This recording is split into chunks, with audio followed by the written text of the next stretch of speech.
So the topic of grand societal challenges, well, it's a very important topic today at the level of the European Commission. We are talking more and more about the mission-oriented policies, and of course, with the situation we are in today with the COVID-19 crisis is really important. So welcome from our side. I'm Arnault Morisson, one of the thematic experts at the Policy Learning Platform in Research and Innovation. And we are going to moderate this online workshop with Marc. Good afternoon from me. Yeah, and welcome. I think we've got some very good speakers. So I think I'll probably learn as much as the rest of you today. So I'm looking forward to sharing time with you this afternoon. Thank you, Marc. Yes, we're looking forward for this online workshop. But first, maybe Elena, maybe you can tell us a little bit more about the Policy Learning Platform, Interreg Europe, and how we can help you. Yes, thank you, Arnaud, and welcome also from my side. My name is Elena Ferrario. I am the thematic manager of the Interreg Europe Policy Learning Platform. And I will just speak for a few minutes about let's say, the larger framework that allows us to be here today. And this framework is the program Interreg Europe. For those of you who do not know it yet, this is the only Interreg program that allows all regions in Europe to work together. And it is fully focused on improving regional development policies through capacity building of policymakers and other practitioners of regional development. Under, of course, the topics of research and innovation, but also SME competitiveness, low carbon economy, and environment and resource efficiency. Interreg Europe works just like many other Interreg programs with the traditional way of financing projects, but also it has built a new feature, what we call the second pillar of the program, which is the policy learning platform. What is it? This is what we say, it's a space for continuous learning. We basically take stock of all the knowledge, experience, results of Interreg Europe projects, but not only. We analyze this amazing amount of knowledge, and we make it available for all other policymakers in Europe, regardless if they are members or not of Interreg Europe projects. So basically, we put at the disposal of everybody interested in regional development all this wealth of information. We do this through different types of activity services, events, such like the one of today, of course, but also with written publications. You see on the screen, for instance, the example of a policy brief on university-industry collaboration. We have a database of good practices, which is really the basis for our work, where all the good practices coming from the projects are stored. And we also have what we call the golden service of the policy learning platform, which are the expert support services. They are more like tailored services for the needs of specific organizations in Europe. And one of those services is called the peer reviews. And I would like to spend maybe another 30 seconds on this particular activity that we organize. We have been doing already now almost 30 peer reviews. So we can say now that we have some kind of knowledge and expertise on this type of service. There is one organization, regional council, local authority, but also regional development agency, university, coming to us with a specific request. They need to modify a policy. They need to work for improving some of the measures that compose a policy. They would like to know what exists around Europe and if we have good ideas to share, to inspire them. And what we do is that around this specific need, we organize a 2-day event, very intense exchange with other peers, so other organizations in Europe that have been selected carefully to really respond to this specific need. So they have a specific expertise, a particular knowledge, they share the context, etc. And at the end of these 2 days, we have a list of very hands-on, concrete recommendations that we put at the disposal of the beneficiary organization. You are very welcome to get more information on this particular service on our website. You see there is always an open call for submitting requests for peer reviews. And I also warmly welcome to contact me or Arnault or Marc for further information today or even in the coming days, whenever you wish. Thank you. And with these words, I give back the floor to Arnault. Thanks. Thank you very much, Elena. Indeed, do not hesitate to contact us. We are here to help you in your policy challenges and so on. A few words on the agenda. So first, we are very lucky today because we have two great keynote speakers, Adrian Tistan from the European Commission and Elvira Uyarra from the University of Manchester. We're going to learn a little bit more about what's happening in Horizon Europe and around like challenge-oriented innovation policies.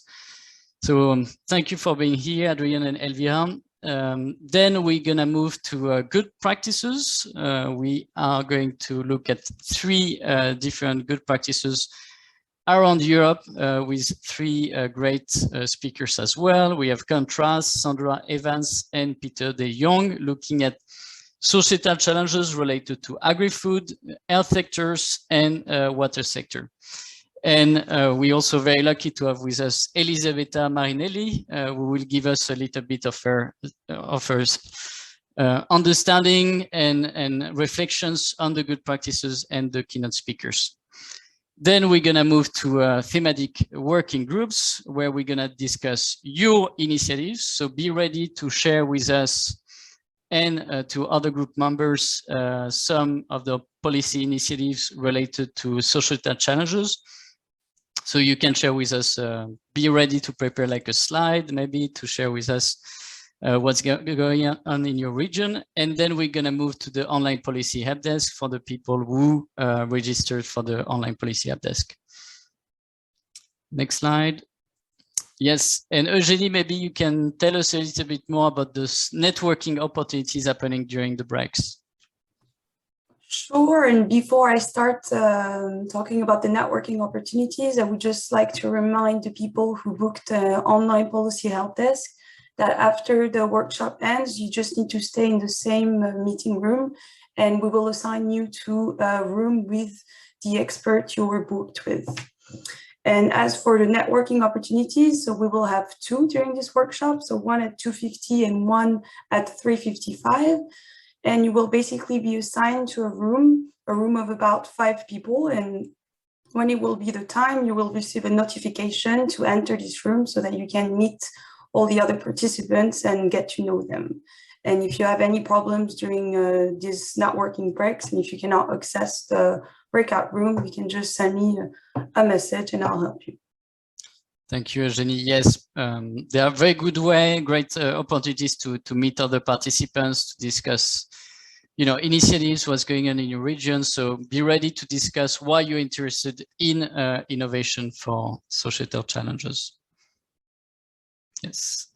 So, in the case of Interreg Europe and our projects in research and innovation, we have a few projects already dealing with innovation for societal grand challenges.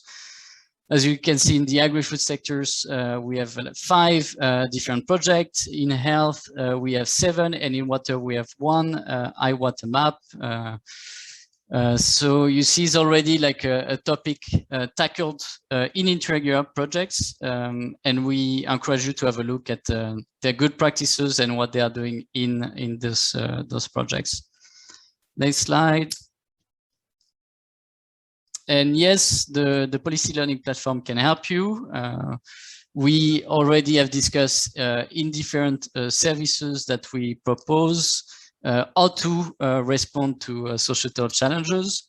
So we wrote a very nice article on the new mission-oriented innovation frontier, taking the good practice in Northern Netherlands. And we also had a very nice webinar on mission-oriented innovation policies. And one of our keynote speakers was Elvira Uyarra, here present today. So please have a look also at this webinar. And with no further ado, let's move on to our presentation, our keynote speakers. Adrian, I give you the floor, and then we're gonna move to Elvira. Please, Adrian, the floor is yours. Thank you very much. Just a couple of seconds before I set up the sharing of the screen. I'll just switch. Let me know if you can see the screen okay. Yes, good, perfect. Oh, perfect, thank you. So yes, thank you for the welcome. I'm Adrian Tistan, a policy officer from DG Research and Innovation, the Bioeconomy and Food Systems Unit. And today I would like to tell you a little bit about the research and innovation action in the sectors of food system and bioeconomy in the context of Cluster 6 of Horizon Europe. So to start with a little bit of context, we could pretty much say, I'll start with the food systems here. We could pretty much say that food systems, they face what we could call the perfect storm. We know that we increased food production sharply in the past during the Green Revolution in the 50s and 60s. And now we need to continue increasing the food production because of rising population and rising affluence of the population. We know that the food demand might rise by up to 60% by 2050.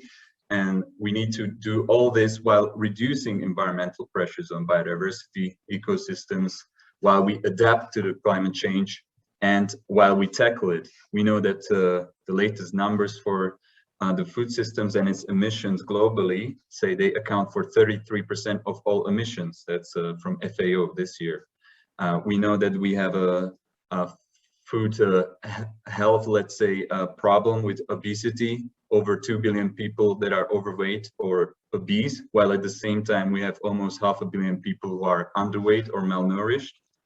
And at the same time we waste globally almost 1/3 of food produced. At the EU level it's 20% of production, but this amounts to an incredible waste of resources, creates unnecessary pressures on land and water, of course. And we know that staying at resource efficiency, we know that in the EU, the food systems account for 26% of EU final energy consumption, and that it disrupts the nutrient cycles because 20 to 30% of all nitrogen and phosphorus that we put into the primary production, only 20 to 30% reach our plates. So while at the same time, of course, destruction of ecosystems due to production of foods, that is depletion of fisheries, deforestation, so on. You're familiar with these challenges, I'm sure. Next, I would like to talk about bioeconomy. Of course, bioeconomy encompasses the food system as well as the bio-based sector and the blue economy, and it faces similar kind of challenges. We need to figure out how to ensure food security while sustainably producing enough biomass for bio-based applications, bio-based materials, bioenergy to substitute the fossil and mineral-based counterparts in the transition to climate neutral economy. And we in the EU, we believe that bioeconomy provides a conceptual framework for thinking holistically about resource efficient and circular use of biological resources. And if deployed successfully, we can reduce our dependence on fossil resources, while at the same time we ensure the protection of biodiversity and ecosystems, and we modernize and strengthen our EU industrial base. We generate new green business opportunities for SMEs in rural and coastal areas. So there are two main documents for these two sectors that the Commission has published. Farm to Fork, I'm sure you're familiar, is at the heart of the European Green Deal and aims to make food systems fair, healthy, and environmentally sustainable. It has 4 main objectives of reducing food loss and waste, and ensuring sustainable food production, processing, and consumption. It also has a target of reducing pesticide use and risk, nutrient losses, the use of antibiotics in animal farming, and increasing the land under organic farming. For the bioeconomy sector, the EU, the Commission published in 2018 the EU Bioeconomy Strategy and Action Plan. This strategy has sustainability and circularity of use of biological resources at its core. It applies a system-wide approach, and it addresses the issue of bioeconomy growth within planetary boundaries. It comes with a set of 14 well-defined actions, and you can see them on the right-hand side in 3 action areas. But of course, I would like to talk to you now about the role of research and innovation in reaching those targets and objectives of those strategies and addressing those big global challenges, because of course they benefit from new knowledge and new ideas and solutions coming from the R&I.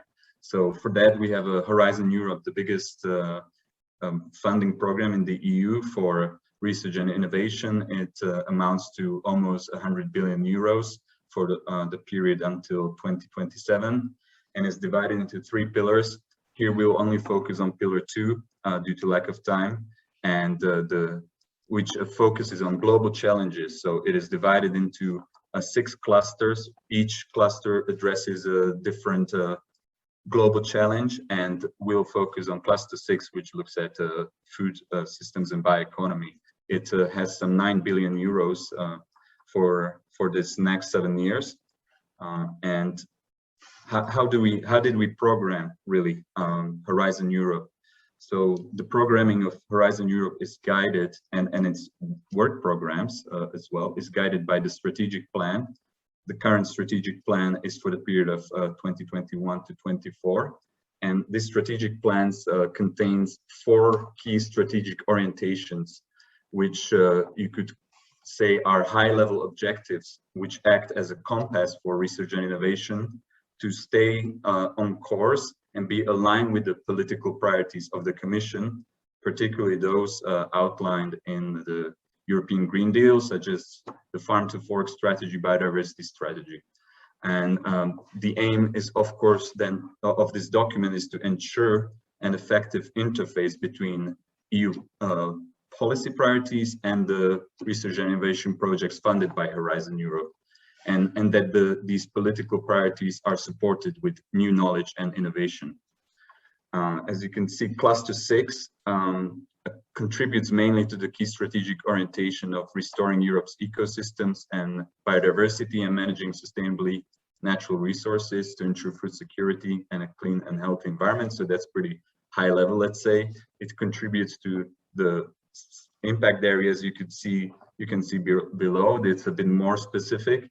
And then after impact areas, we have the so-called expected impacts, which you can see on the left-hand side, and which are defined in the strategic plan.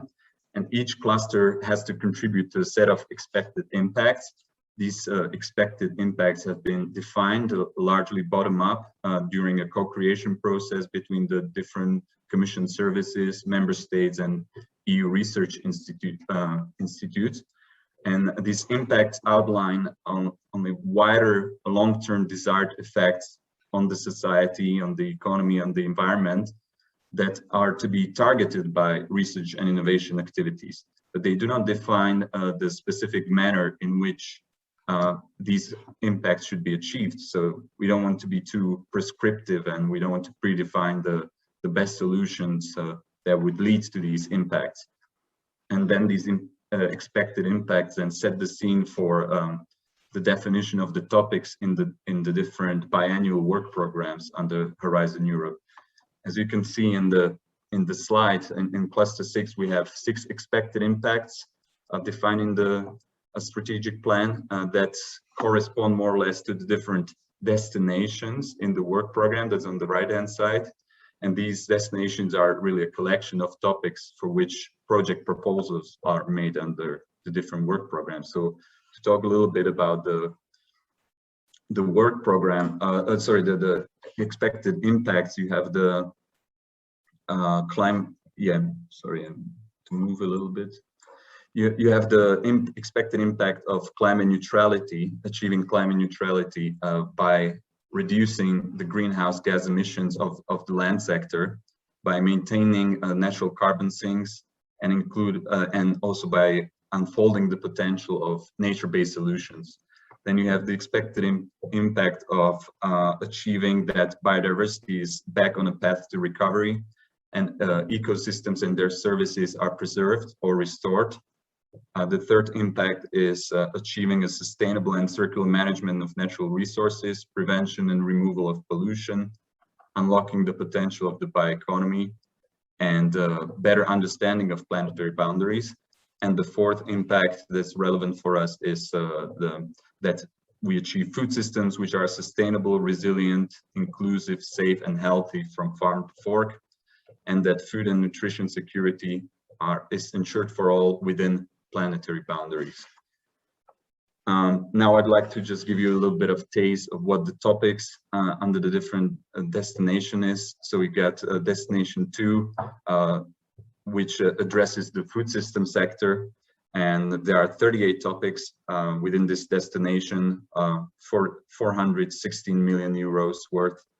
And just a couple of examples of topics on food systems and their expected outcomes. We've got the expected outcome of improved knowledge on alternative proteins and the environmental health impact of possible dietary shifts. This is, of course, in view of reducing environmental pressure from the current food system, which is heavily reliant on land-intensive animal protein. Then we have support to decision makers in food waste prevention and research into social norms responsible for food waste.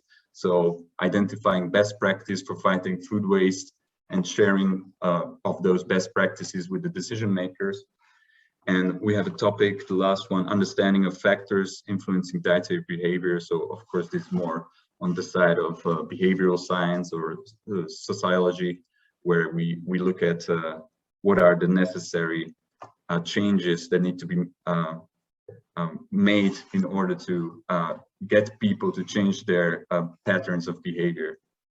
And for the bioeconomy, so these topics are scattered across different destinations due to the horizontal nature of the bioeconomy policy, but there are 3 examples of bioeconomy topics and their expected outcomes, or not impacts, is the identification and development of non-plant biomass feedstock for industrial application. This is, again, in order to reduce the competition for land with food and feed production and to reduce pressure on biodiversity in this way. So using biomass sources such as microorganisms, insects, fungi, algae. Then we have related to this marginal lands and climate resilient crops for sustainable industrial feedstocks. Of course, if we identify drought resilient industrial crops, which can even have a biodiversity benefit because they're pollinator friendly, let's say, and which can be grown on marginal lands, this would lower the land use change risk. And lastly, there is a support action which supports the deployment of small-scale innovative bio-based solution in EU rural areas. So that's that provides regional support platforms that would match information on regionally available biomass with innovative technologies for the sustainable production of bio-based products. Then very quickly, I would like to tell you that the calls are of course open for these for all these topics, and they open in June, and the deadline for application for these topics is on the 6th of October for most of them. And of course, we mustn't forget that we also have under Horizon Europe the European partnerships, which bring the Commission and the private-public partners together to address these challenges. So for the food system, there is a co-funded partnership for Safe and Sustainable Food Systems Plan. And lastly, we also have the Horizon Europe missions, which are basically also under Horizon Europe, and there are commitments to solve some of the greatest challenges, such as for us may be relevant the soil health and food mission. It has a goal of ensuring 75% of soils being healthy by 2030, and this mission will operate as a portfolio of actions, such as research projects, policy measures, and maybe even legislative initiatives to achieve this measurable goal by 2030, which could not otherwise be achieved through individual action. So I would stop here. I'm over the limit. So thank you very much for your attention. Thank you very much, Adrian, and indeed a busy schedule for the next programming period.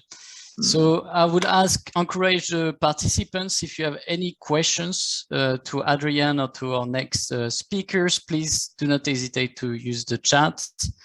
but I'm sure Marc here always have very good questions. So please, Marc, the floor is yours first. Well, thanks also from my part, Adrian. I'll go straight to the chat because I think one of the speakers asked, where does horticulture, sorry, one of the participants wanted to ask you, Adrian, where does horticulture fit into this? Because you've spoken a lot about food. We all need food, but what about the horticultural industry and sector? Is it covered? I believe it should be covered under destination 2 also, because it concerns primary production in general, also forestry. So not only indeed horticulture should be covered, but I cannot tell you off the top of my head whether there are specific topics in this work program that also concern horticulture, but it would be in destination 2. Okay, and I can tell all the speakers that the whole sets, all slideshows will be uploaded in the usual place on our platform. So take notes, but don't worry, you'll get the full set. I had one sort of comment, and I think one of the challenges, I think, in the diversity of topics that you're dealing with in your unit, Adrian, is the crossover with other fields that are also priorities, and you've mentioned them. The health dimension, you talked about obesity, and you talked about undernourishment.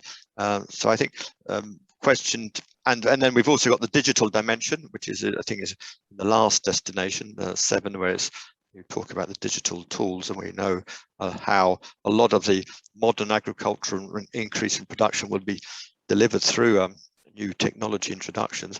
But what about this issue of the crossovers between the sort of bioeconomy, food, and the health sector? Are there any particular insights that you can already provide, areas where the calls are more likely to address this crossover with the health dimension? With the health dimension, so I'm not in the food systems part of the unit, but I know that there are. It is guided by the Food 2030 document, and I recall that there is a dimension that calls for, let's say, tailored nutrition, and I think that's something that is, if not already in the pipeline for the next work program, it's certainly something that will be looked at in the future work programs. And but of course, the whole obesity issue, and I think on the Commission side, there's very little we can do about like demand side measures for different types of food.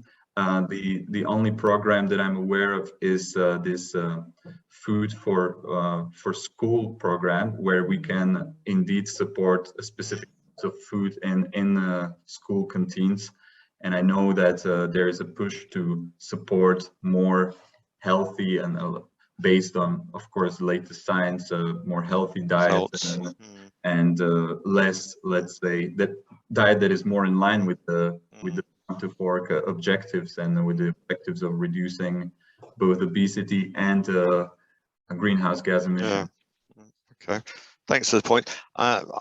One last comment, which I think is relevant to the Interreg Europe communities that we're seeing in both the food and bioeconomy field, and also the partnerships that Adrian highlighted, the link to the territorial dimension, the regional dimension, so the alignment of your regional policies with the grand challenges, the societal challenges that have been identified. So I think that's an important issue. Some of you have addressed those in your smart specialization strategies when you've looked at your particular challenges, but I think that's an area where Commission through their program and the pillar 3, we see the word innovation, European innovation ecosystems.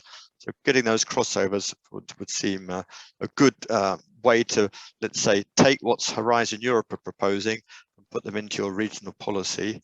And at the same time, Adrian, you mentioned the economic, let's say, supply chains and making them global, but we also know about the sovereignty issues and how, if you've got supplies, avoid the temptation to stockpile, and we still retain this European dimension. But I think in terms of industry, we're seeing the economic sovereignty issues being quite, let's say, developed for ensuring value chains are within Europe and not just within countries. So I think that's one of the points you talked about. Food security, I think, is an interesting theme. So that's all I wanted to say, Arnault, and there were no other questions from the discussion. So thank you, Adrian. Great.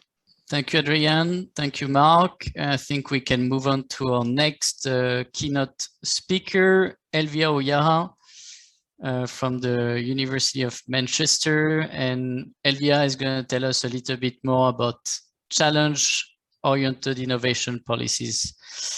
Elvira, please, the floor is yours. And please do not hesitate to ask questions in the chat. Thank you. I'm going to try to share my screen.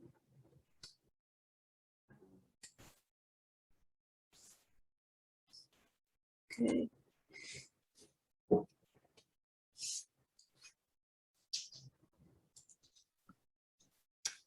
Can you see my screen okay? Yes. No. Yes.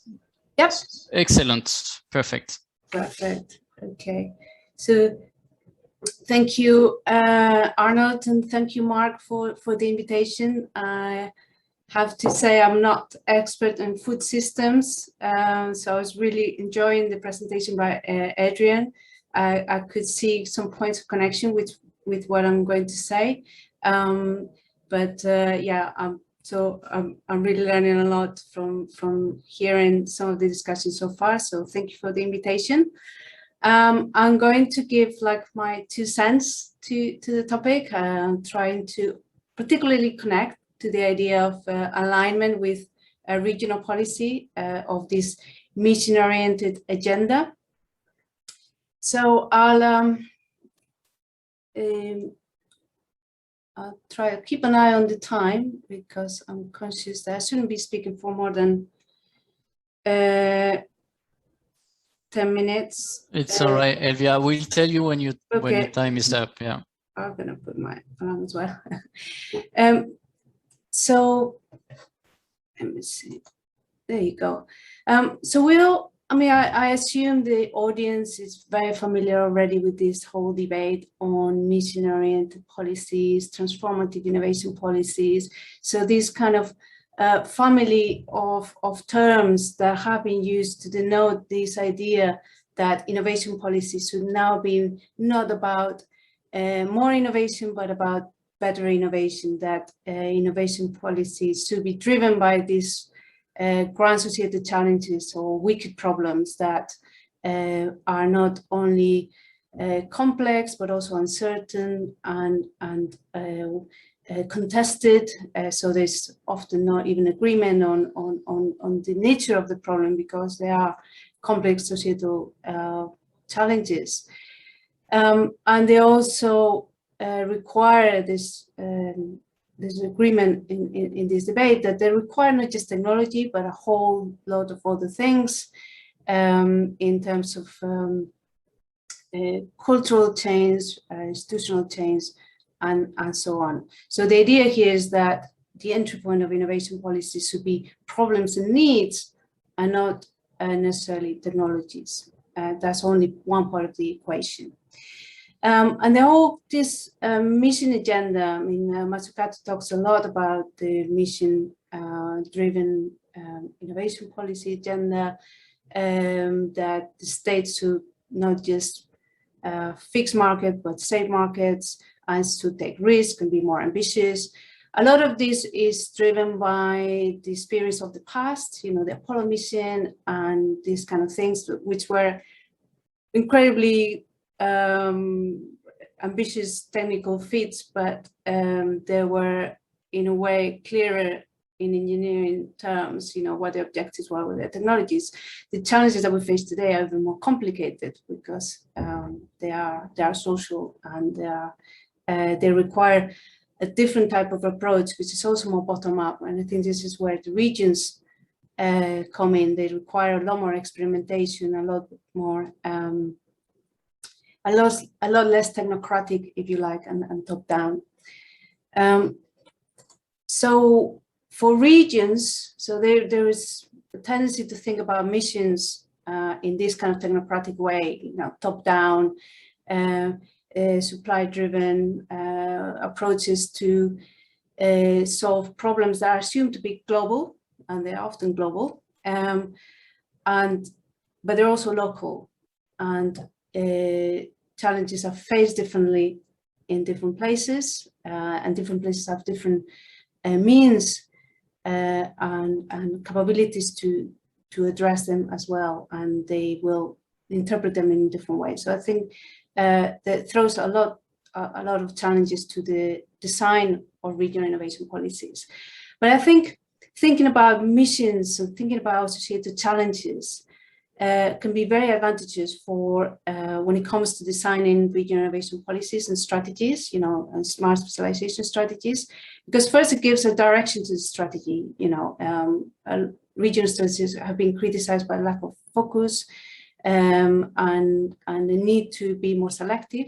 So I think thinking about associated challenges can help align policy priorities depending on the local needs and existing resources. So I think that can be one advantage. Also, connecting existing knowledge base, regional capabilities in innovation to societal goals can help align actors because we want to be, you know, strategies to be inclusive, quadruple helix, and so on. So this could be a way about to ensure that actors are aligned around a common strategy, and this ensures greater inclusion and legitimacy of the strategy. There's another potential that I see is linked to what Adrian was talking about in terms of kind of crossovers and linking. In order to solve associated challenges, you need inputs from different technologies, different sectors, different actors, and that is likely to lead to not only addressing those challenges, but also driving radical innovation and transformative innovation that can improve resilience and structural change in regions. So platform policies and promoting crossovers are very helpful here. Also through missions, regions that address particular problem that is very important for that region, then they might become eventually lead markets for those technologies and solutions if they are successful. So regions can be kind of living labs and demonstrators of technologies that then can be applied worldwide. So this can be a really good way of, you know, thinking about associated challenges as driving this lead market strategy. And for me, the challenge here, and the kind of puzzle, if you like, is how do you go from problems and challenges to innovation and structural change?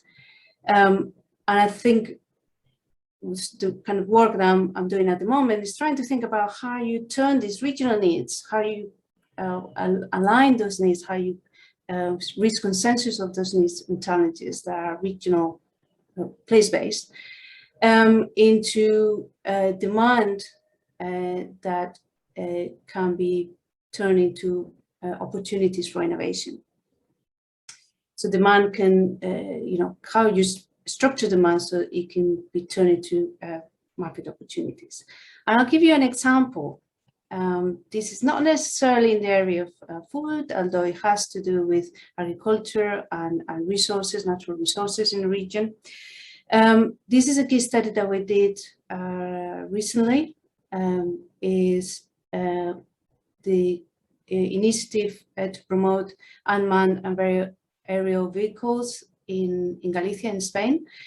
And the whole rationale of it was how we solve the problems that the regions have using emerging technologies that can also drive structural change in the region.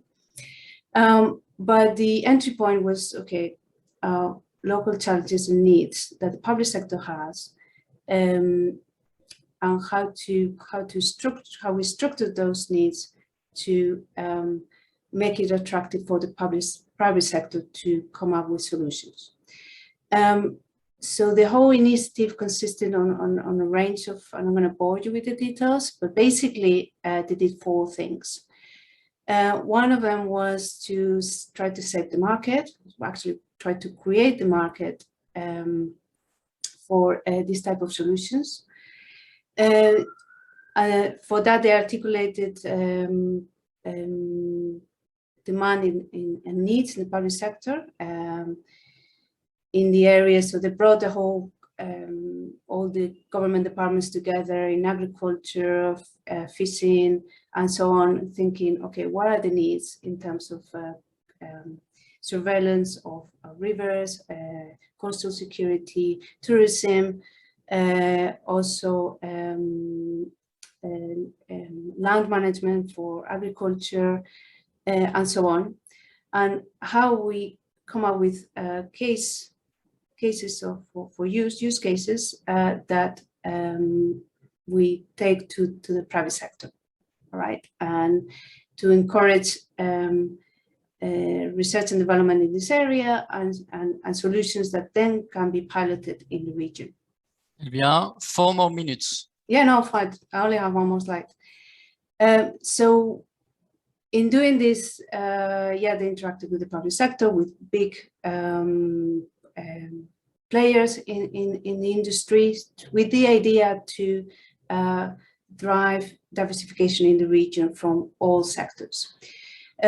So that also involved shaping, if you like, the selection environment for these technologies, working with regulators and enabling things like certification and testing, so advancing regulations to make it safer for these technologies to operate in the region. They also enabled infrastructure, both physical infrastructure to attract the industry to the region, and also infrastructure in terms of research.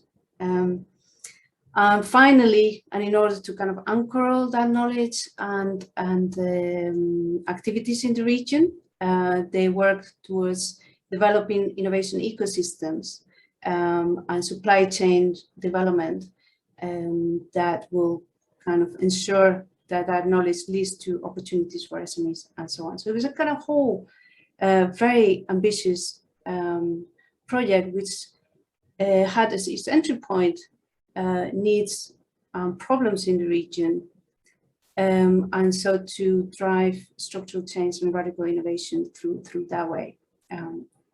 So I think it's, for me, it's a good example of a challenge orientation in innovation policy in the regions.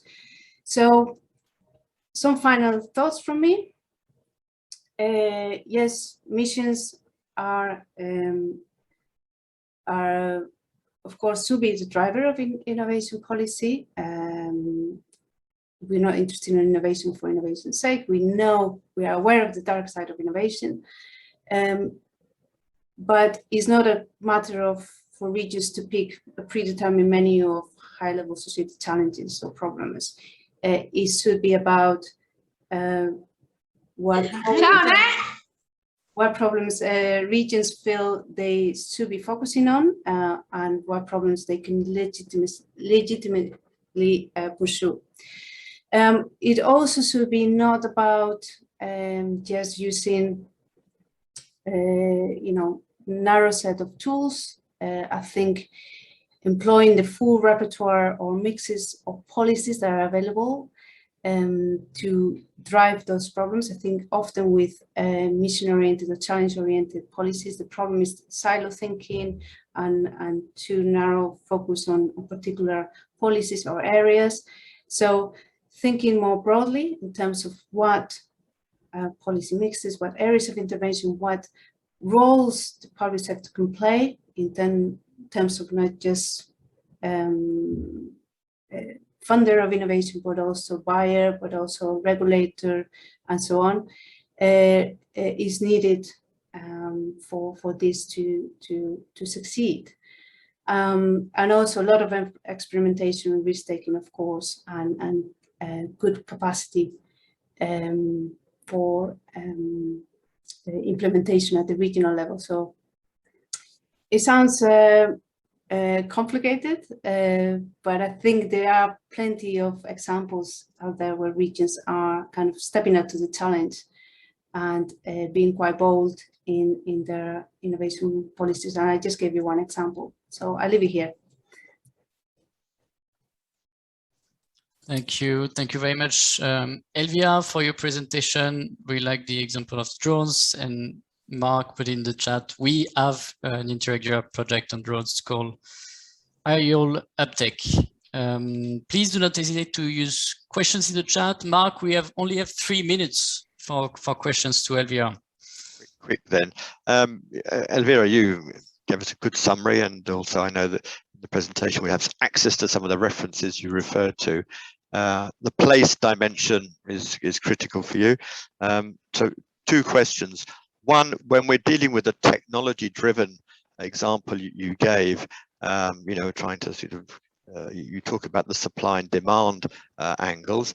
To what extent can the public procurement dimension help deliver and accelerate some of these responses that you mentioned? So any good examples of regions that have grabbed the public procurement and done more than just talked about it and actually delivered some steps in the right direction from your perspective?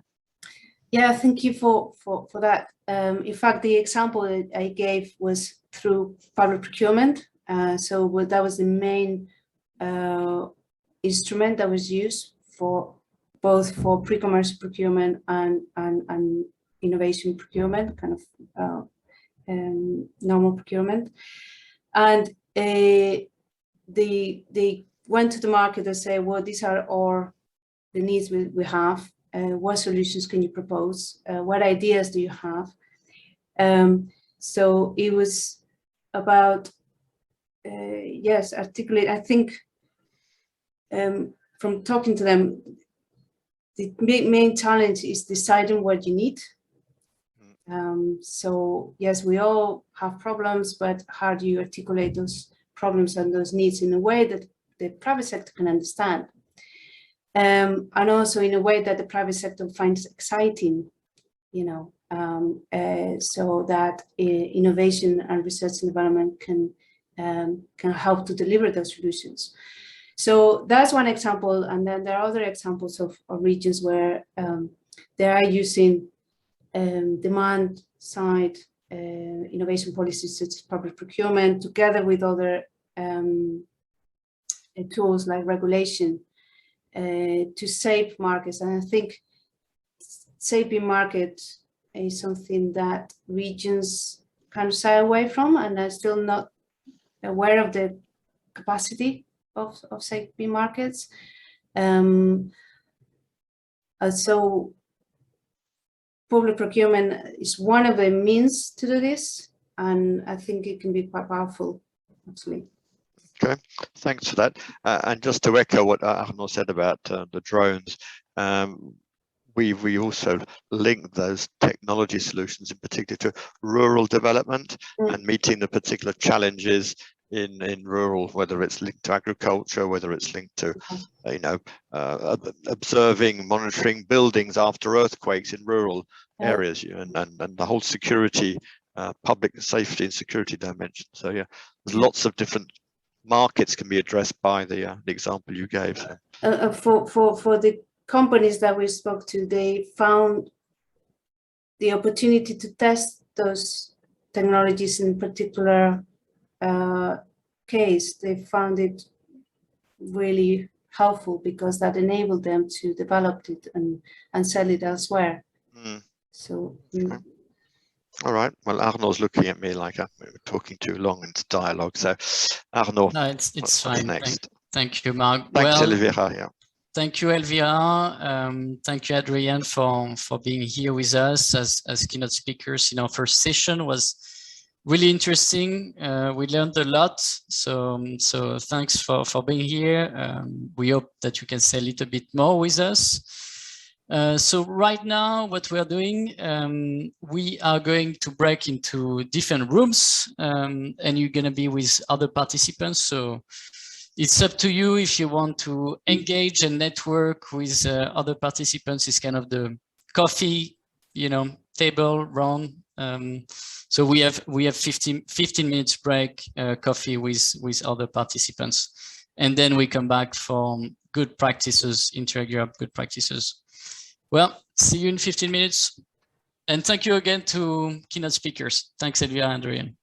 Thank you. Hello, welcome back, everyone. I hope you had a nice break, that you met some interesting colleagues, and you share your interest for innovation for societal grand challenges. So welcome for this session number 2. Here we're going to delve more into practice and looking at 3 different good practices from 3 different Interreg Europe projects. So the first Interreg Europe project is agri-food. Super aims to improve SMEs' uptake of environmentally sustainable innovations into their businesses. The other good practices that featuring health is Ithaca, and Ithaca is about improving active and healthy aging. You see another important societal challenges for Europe. And the last good practice is going to feature like the societal challenge of water with the Interreg Europe project iWaterMap. And iWaterMap promotes innovation policies in water technology sector and helping to increase the critical mass of innovation ecosystems. So let's move on to our good practices, 3 good practices. And at the end, we are going to have Elisabetta Marinelli going to be discussant of the 3 good practices. So next slide, please. So the first one is about the agri-food sector, and here is I think a very interesting good practice called Tipperary Food Producers Network, and it's going to be presented by Cornelius Trass.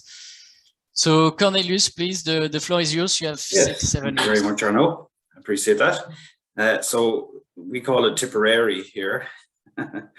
It's a long way to Tipperary. Anyway, if you go to the next slide, please.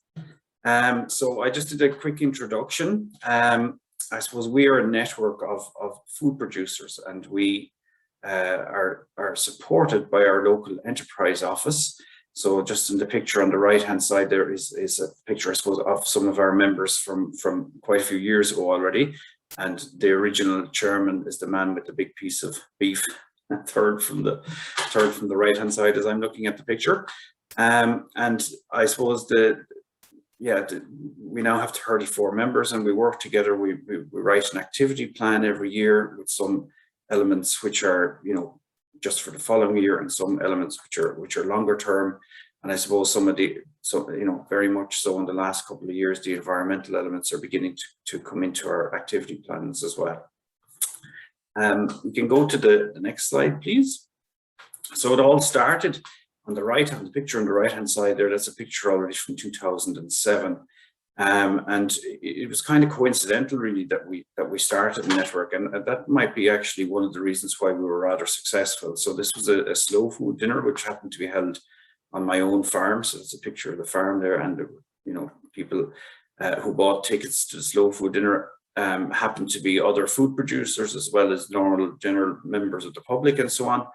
And while I was just having a nice meal and enjoying myself, the butcher that I mentioned on the previous slide, he was thinking, well, how many people are employed by all these food producers in the area, and what kind of an industry have we got, and where are we going, and so on. So I suppose, what happened was that the following year decided to try and put some sort of structure together for food producers who wish to join in the region. And the picture in the middle there is then the following year, because the easiest way to get everyone together was to have another meal. So we had another meal the following year. And this time, as well as having the food producers, we had politicians and journalists and so on to kind of put the concept together, and so that we would get public support, I suppose, for the network. And you know, obviously this was quite successful, and the network started and is still operating today. We can go to the next slide.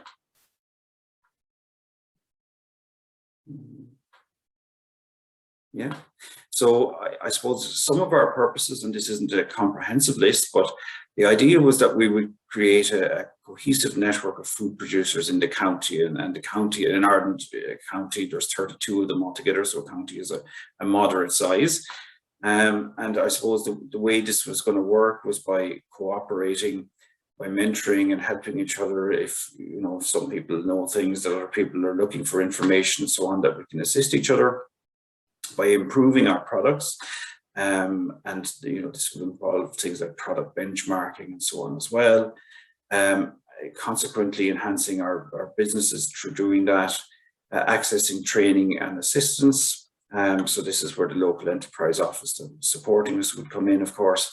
And I suppose one of our main aims ultimately was to position Tipperary, the county in our area, as the cradle of nourishment, because it's a large county, a lot of agriculture, and just to try and define, you know, very good land and lots of production capacity.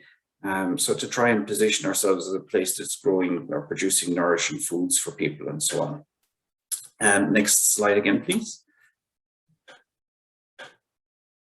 Thank you.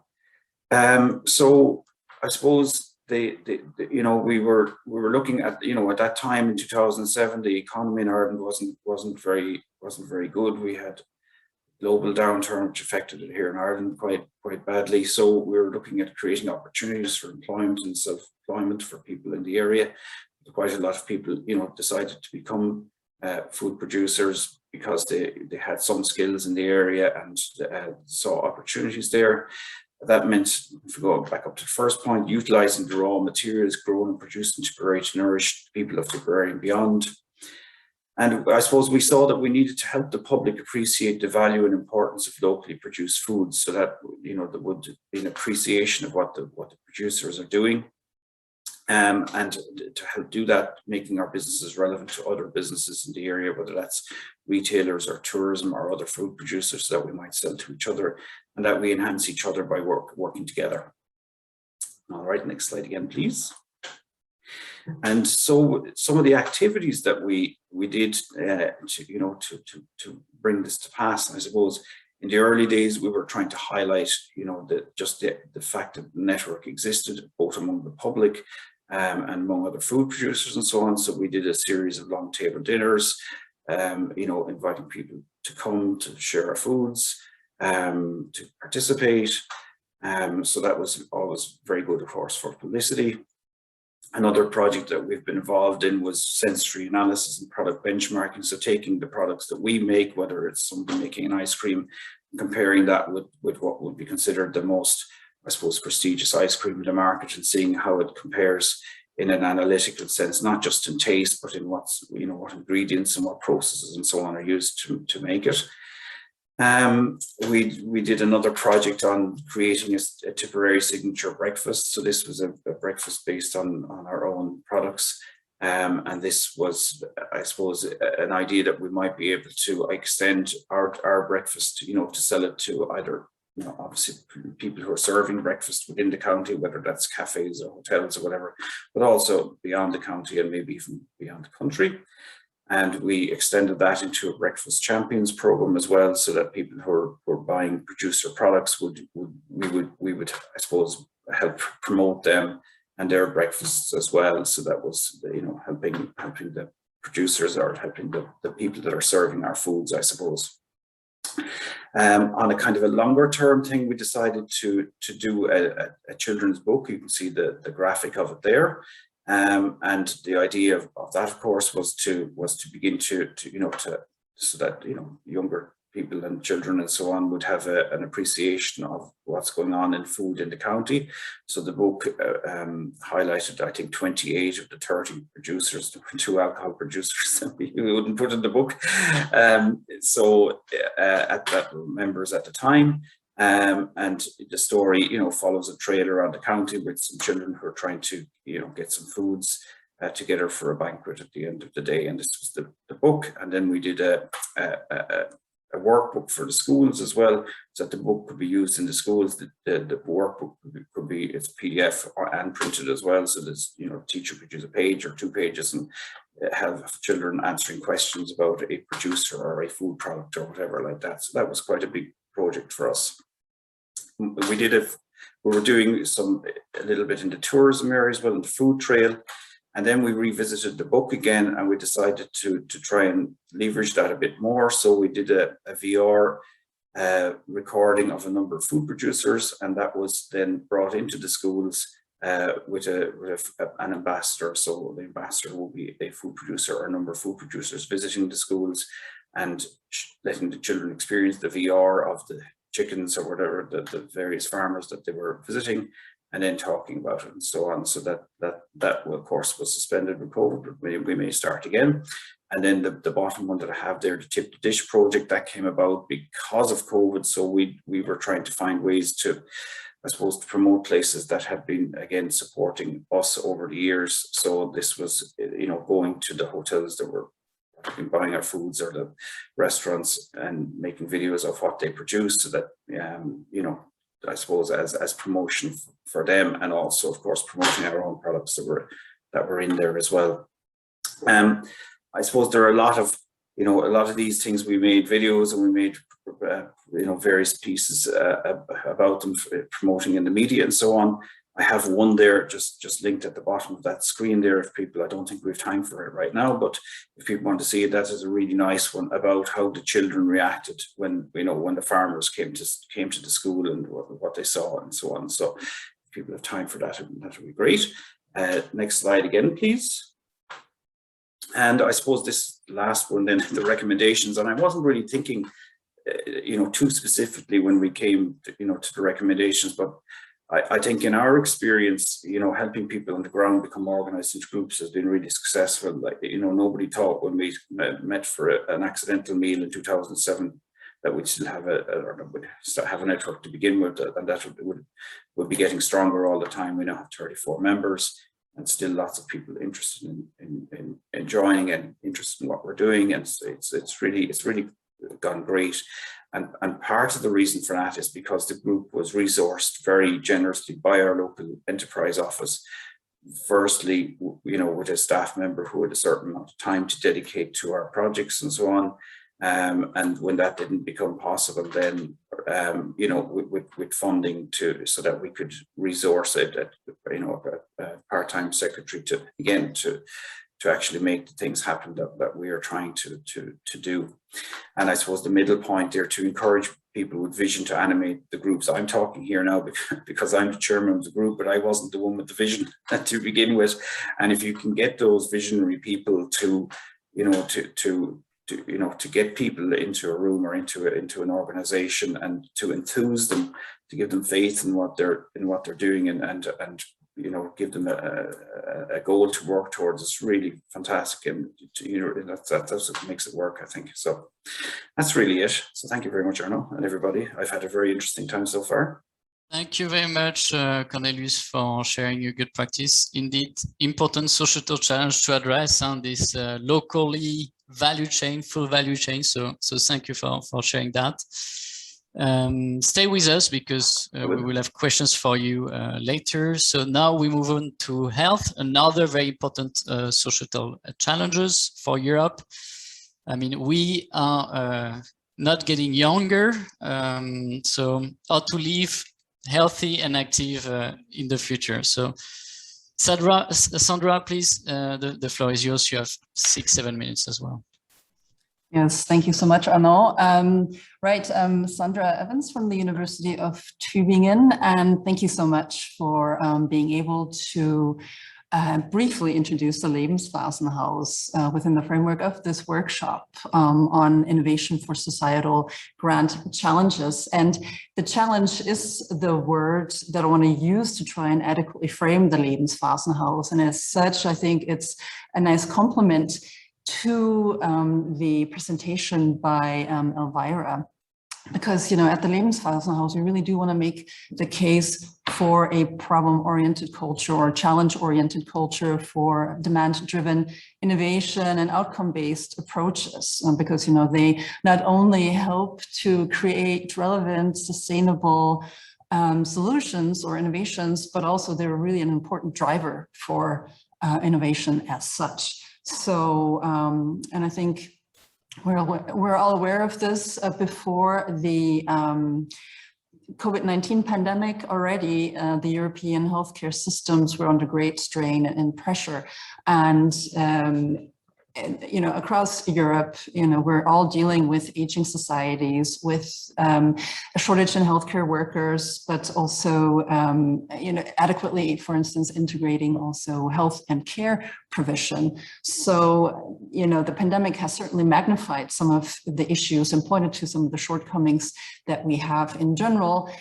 But also, I think it's really, through this Corona crisis that has already also shown how it can be an important innovation driver by boosting digitalization, not only in health and care, but also elsewhere. So with or without the pandemic, megatrends like aging societies and digitalization within the healthcare sectors require, because it is a rather complex ecosystem or also value chain and requires certain regulations or also certification. It requires, but also I think enables new forms of collaboration and cooperation. And so these trends are really also, more an important driver to expedite the paradigm shift from more close towards open innovation processes. And I think we all know that open innovation ecosystems are really, or provide optimal conditions for creating new values. So now you're probably wondering, what does this have to do? All of this have to do with the Lebensphasenhaus. And yes, it was introduced. It's really an important innovation infrastructure. It is a space for research. It is a place for demonstration. It's also a neutral space for knowledge transfer on the topic of living in place and or independent living and aging in place, right? So I say it's neutral because it's not located on a university campus. It's not right next to a hospital. It's on the one hand, it's also not in a business district or in a technology park. It's actually, I'm in the Lebensphasenhaus right now, actually. It's idyllically located right next to, and maybe ironically with this workshop, located right next to a farm and a restaurant. So this agri-food topic is also present there. So yeah, so this, you can see here, the heart of the Lebensphasenhaus is an apartment. It's a realistic living environment where different solutions and options for living in place are demonstrated. It is also a place where, different products or upcoming prototypes maybe could be installed and tested and validated before they either go on the market or ideally also into the real world for further testing to make sure that it really works in the real world. So that's that part. Thank you. Yeah, no, that was perfect. Switch over.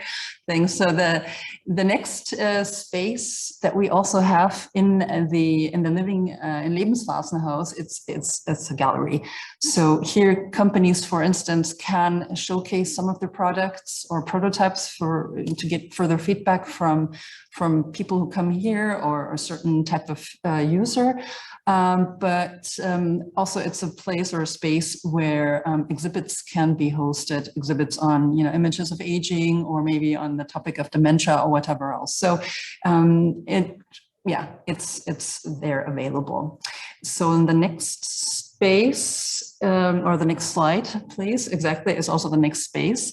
In the Lebensphasenhaus, here it's the opening, let's say, celebration. You see, usually, and I'm sitting at this table, usually there's a big table located here with about 20 seats in non-pandemic conditions. And it's really an important place and space to have, for instance, co-creation workshops, to have project meetings, to have talks, or whatever else. And apropos policy change, it is also a place where you can have these multi-stakeholder dialogues, with representatives and stakeholders from policy, from society, from science research, but also from commerce and industry. This is where everybody can come to the proverbial table and engage in that so necessary dialogue to be able to better understand the needs, the demands but also the interests and perspectives from the different stakeholders in a certain type of ecosystems, but also in that and through that better understand the strengths and weaknesses of the respective local context and regions, and in the end, be able to provide better conditions to ensure a readiness to adapt and scale up adequate, sustainable solutions for societal challenges. So this is this circle that I try to make with this. There's a lot of other information, of course, on the Lebenswasserhaus, but I think it might be good to, if people are interested, then we can do it in a more relaxed setting. So that's it for me. Thanks. Excellent. Thank you, Sandra, and right on time. So that's perfect. So we move on to our next societal challenge, big one as well, water, especially now with summer. So Peter, you're gonna tell us a little bit more about Wetsus and what you do in Friesland. So the floor is yours. Thank you very much, and also good to see the two examples before. These themes also are very relevant for the region here. Friesland is a very rural region, so agriculture is a very large part of our economy. And like anywhere else in Europe, we also have some elements of aging. So yeah, different phases in life. Please go to the first slide. So this is a picture for those that are not located in Europe, close to the Netherlands. They might not even have a visual how the Netherlands shape looks like. For people living in the Netherlands, we usually say it looks like a lion. It has a tail at the end, which are the islands. But for the people living closer to the Netherlands that have seen our map more often, they still might not recognize it because on this picture it's a little bit tilted. So what you do see is somewhere in the middle, you see this string of islands. We use this to show that we're actually a delta country, but also a delta region. We're at the edge of the sea. The far part that you see would be already Denmark and Germany. The front end here would be the coastline of the UK and then a part of the North Sea. So in the middle is the area of the northern Netherlands, and especially in there also the province of Friesland. So we're a region that is surrounded by water, living with water, and defined by water. But also because we live in this delta part, the quality of water and needing to treat water is one of the important elements. We're also at the end of the River Rhine. So part of the water that we have here is already been used before in Switzerland, France, and Germany. According to some, the water here has already passed 7 kidneys before arriving in our country. So some of the water we have is pristine from the rain, and other ones we surely need to do something with. So this is a bit the backdrop, and we also use this picture now for a more integrated program in the region in which we want to address many regional challenges, including water domain. Please go to the next one. So we find ourselves in Friesland. It's in the Netherlands, relatively speaking, the poorest region. That means it's not the poorest in Europe, then still we're on the upper end, but we are a transition region according to ERDF for some aspects of there. Within our region, we don't have a normal traditional university. And there's also low R&D investments generally by, for instance, the national government. So that's a struggle that we need to overcome. Then we are also home to many water technology SMEs. And for them to keep at the forefront of innovation, they need new, fresh, breakthrough technology. So for them, it's important to work together and to link up with knowledge. And thirdly, sustainable water technology, that's what we focus on this campus, supports the greenification of Europe and enables the circular economy, and would also unlock zero pollution. So all these sort of goals are in there. So a question in our region was how to create growth and jobs in the water technology sector while solving European and global water challenges, because we don't only want to solve the local issues, but we want to export new knowledge and solutions. Please go to the next one.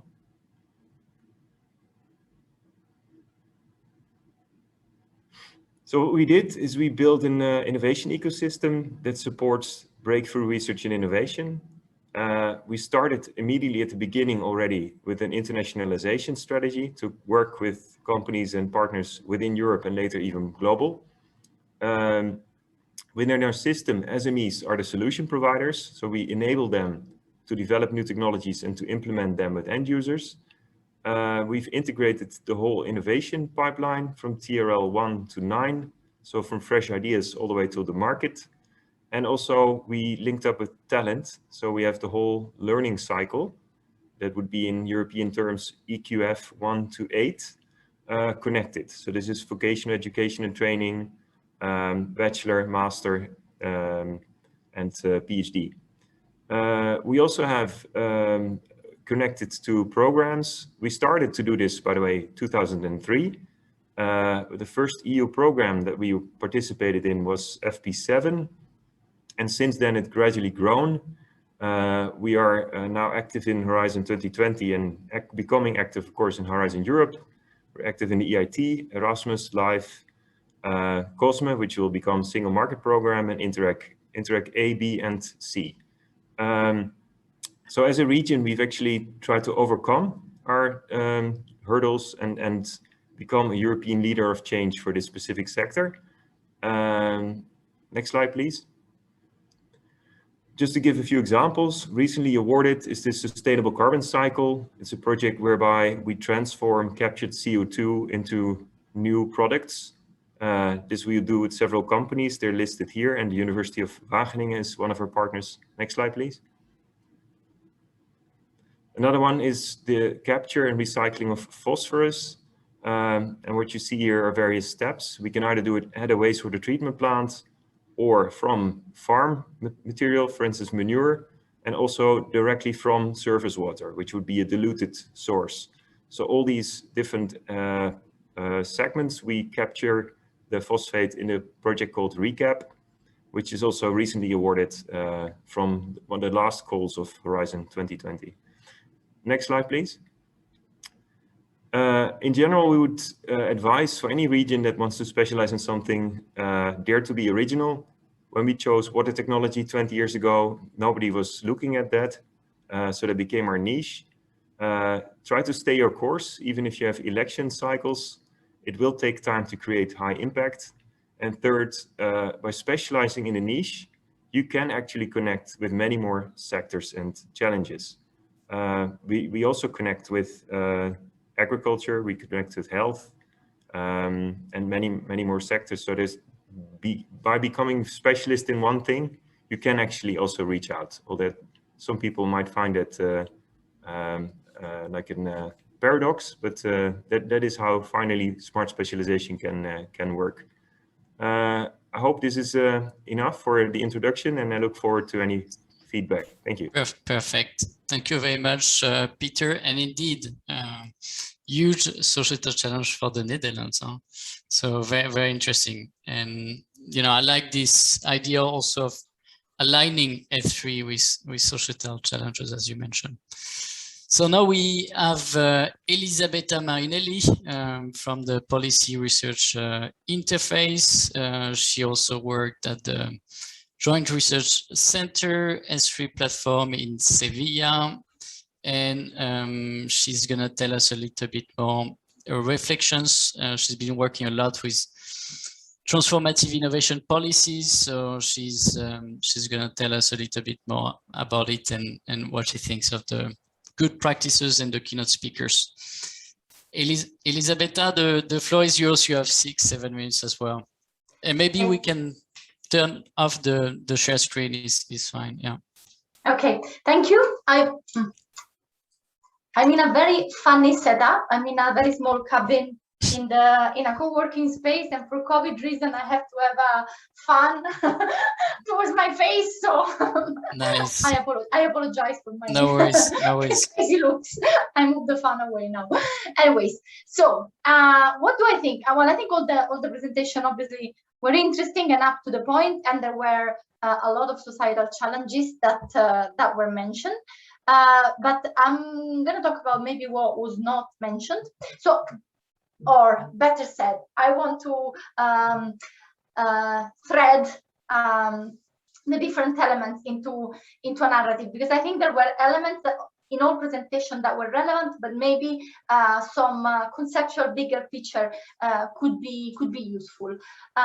We've heard one word that hasn't been mentioned is that of SDGs. So we call global challenges and so on, but I think the European Commission is increasingly also talking about sustainable development goals, and I think that's there's 17, so they're more defined, and they're likely to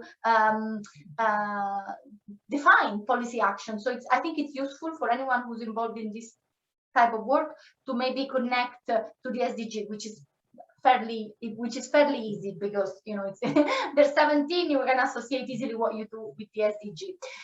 We've talked about the importance of stakeholders, of bottom-up processes, and I want to stress that, like, in a transformative setting, bottom-up is not only relevant because we need to hear what people think, but also because we don't know what's happening.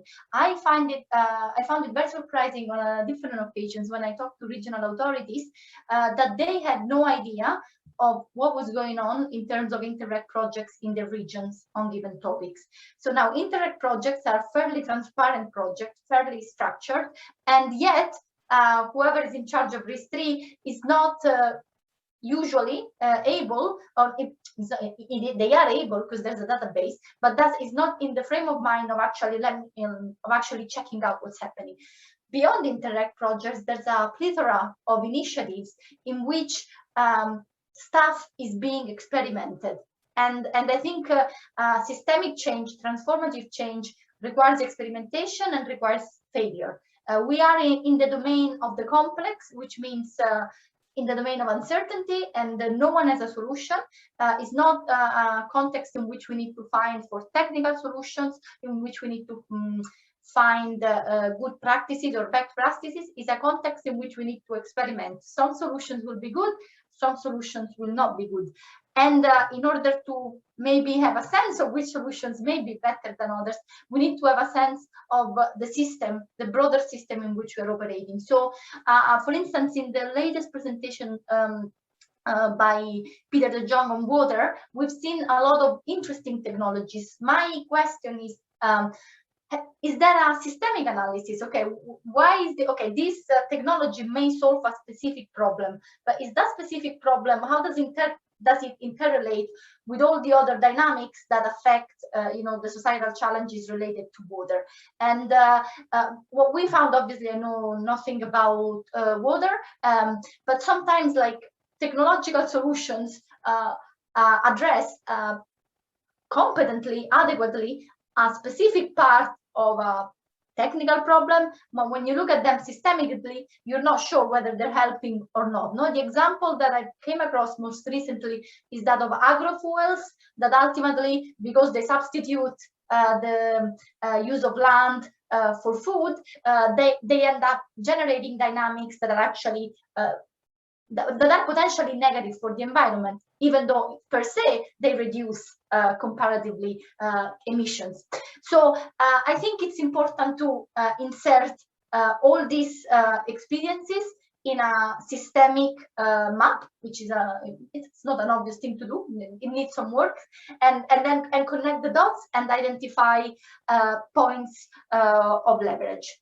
Then I'm being a bit scattered in my presentation because there's so much to take on.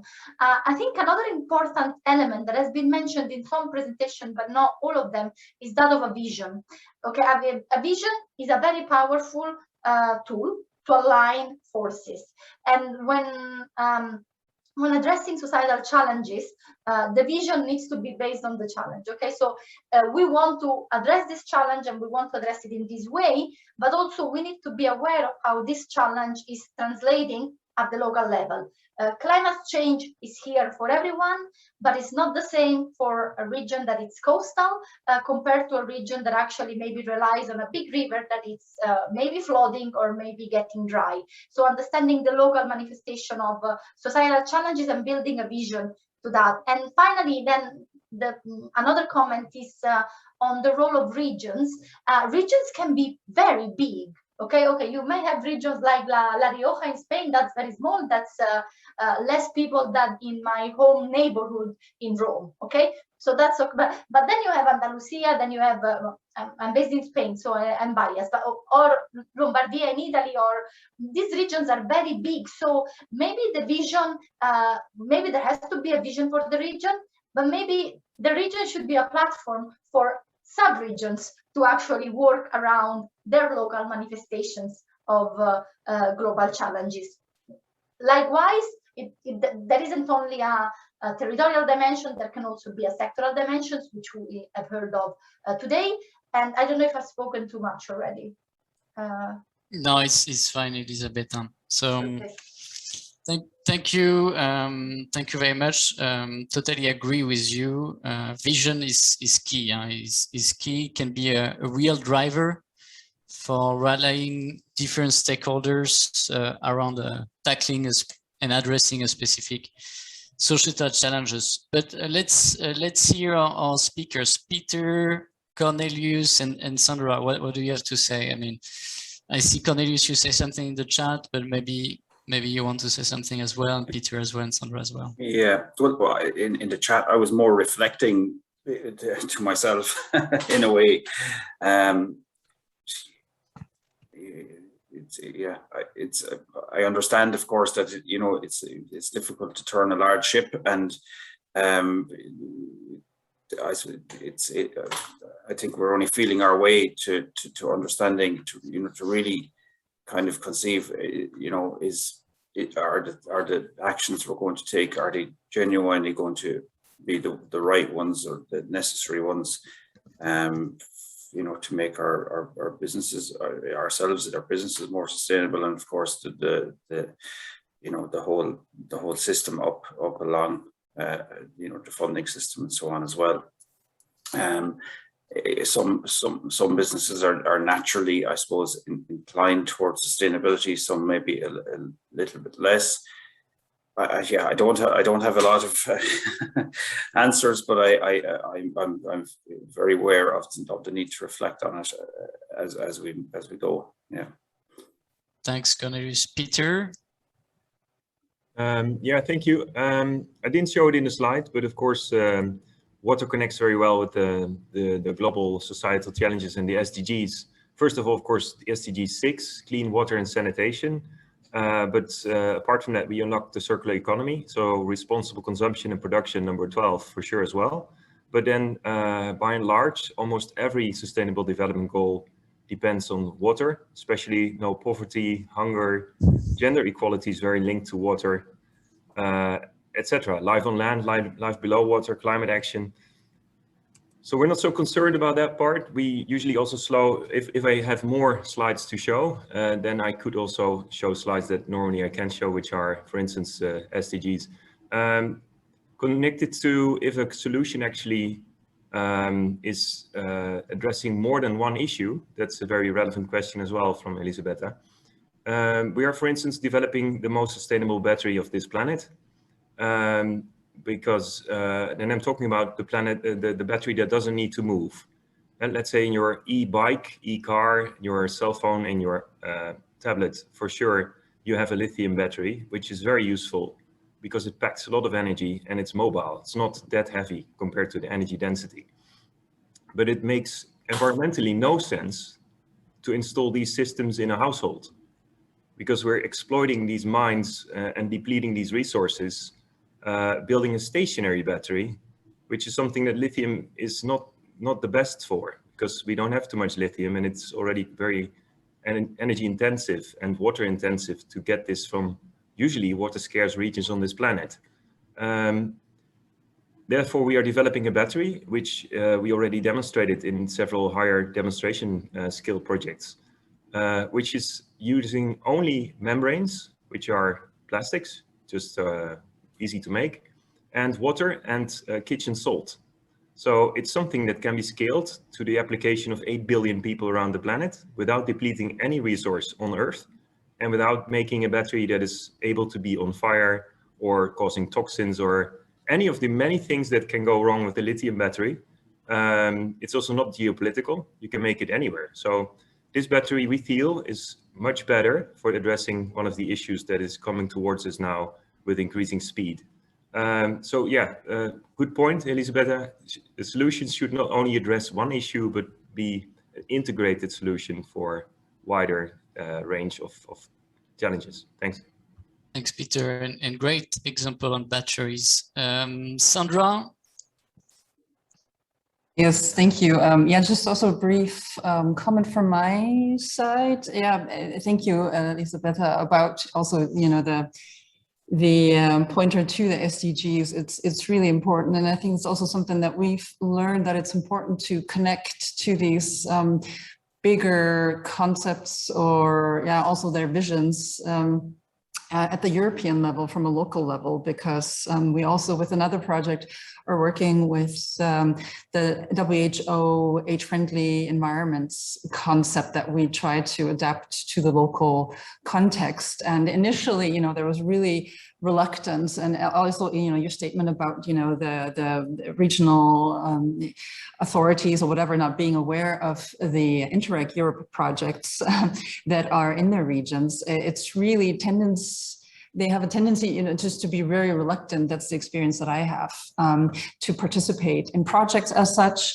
And specifically also, you know, I'm from the university, and there's still so many stereotypes about the different stakeholders, and also specifically the university, you know, being just a place and a space where people tend to, you know, only talk and think, you know, in theory, and practice they have no experience, no real world, you know, ideas about the real world. So it's really trying to break also these stereotypes through these projects and Interreg projects that we're doing, and also, you know, like I said, connecting through these projects to the European level, which I think, you know, on the one hand, like I said, they're maybe reluctant to say, well, what does Europe have to do with us locally?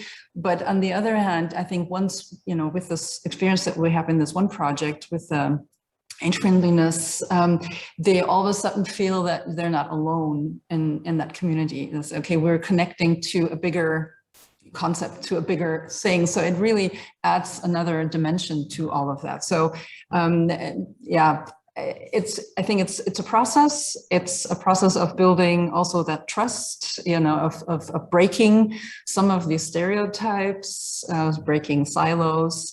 That is so necessary. So you know, yeah, I think that's just from my experience, trying to reflect and respond to your comments. So thank you so much. Yeah.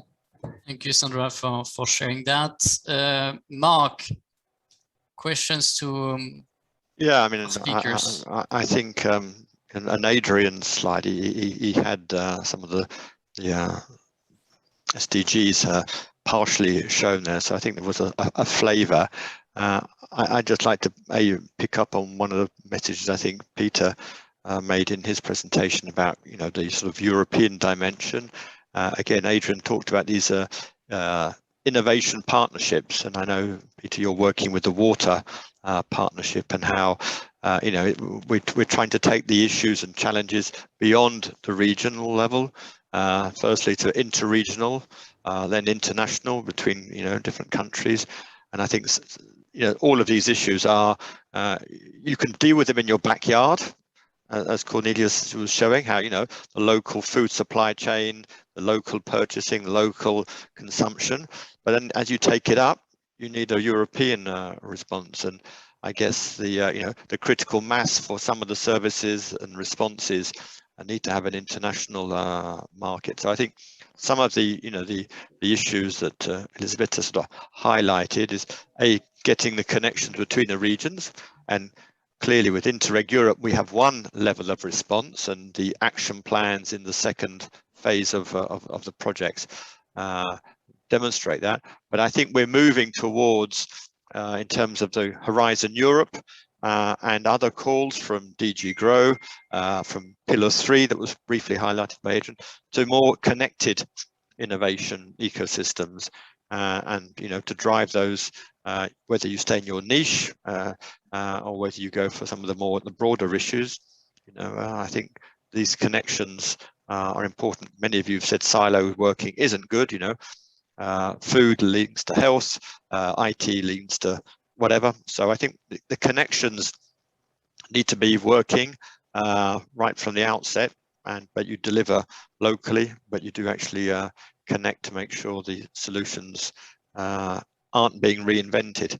We wouldn't want everybody producing membranes and sea salt exchange catalyzers or electrolyzers, Peter, when you've already done it for us, hopefully. All right, thank you. Thank you, Marc. Any last comment from, Peter? Yeah, just to pick up from Marc, indeed, our region is now currently involved in a European partnership called Water for All. We have one of the first deadlines. It's already in October. And well, it was published maybe 3 months later than anticipated. So we're in a very tight squeeze, and many regions also signed up to be interested and involved. You can imagine it's a bit hard for regions to get full commitment financially through the summertime. But those that, for instance, are online now linked to, for instance, agriculture, there will be many European partnerships with a deadline of next year that are linked to agriculture. So please, those regions that are interested, look up which partnerships will be launched next year and try to catch up on this process, because it can be very interesting. Also for Ireland, I'm sure. Please have a look. Yeah, good point. All right, thank you, Peter. So again, I would like to thank you, everyone, of all of speakers, Cornelius, Sandra, Peter, and Elisabetta. It was great having you here during this session. Hope to see you soon. Hope to see you in the next session as well. So the next session is going to be about thematic working groups. So we are going to talk about share experience, share initiatives among each other. But before that, again, same thing. We are going to have like a short breakout rooms, 15 minutes to take a break. So you're going to be divided randomly, and please introduce yourself, get to know the other participants. Why are you interested in what societal challenges are you currently tackling in your region? Perhaps just remind you in this, not the next session, but the penultimate one that's coming up, you've got some opportunity to present some of your initiatives. So those of you who express that, we've got the list. If we forget, Arnault and I, don't hesitate to say, I've got some good practice initiative I'd like to share with the rest of you. So that's the point of that last session. So. Exactly. Be ready to share slides with us and your initiatives. Okay. All right. See you in 15 minutes.